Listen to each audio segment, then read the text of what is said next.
ازيكم عاملين ايه؟ في الفيديو ده هقول لك اضرار قله النوم والمشكله اسبابها وعلاجها. يلا بينا. قله النوم بتسيب اغلبيه الناس. طريقه علاجها سهله جدا، بس قبل ما تعرف علاجها لازم تعرف الاول اسباب المشكله واضرارها.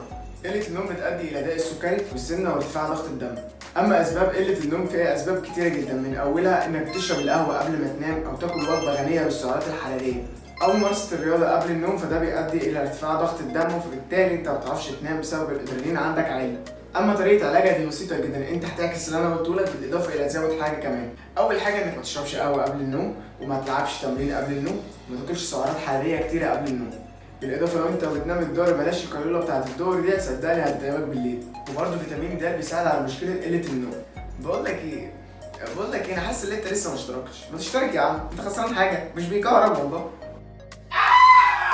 بس كده، ده اللي كان عندي اقوله لك النهارده. اتمنى تكون استفدت بالمعلومات اللي عندي. متنساش تعمل لي لايك وفولو وتشوف الفيديوهات القديمه عشان تستفاد منها.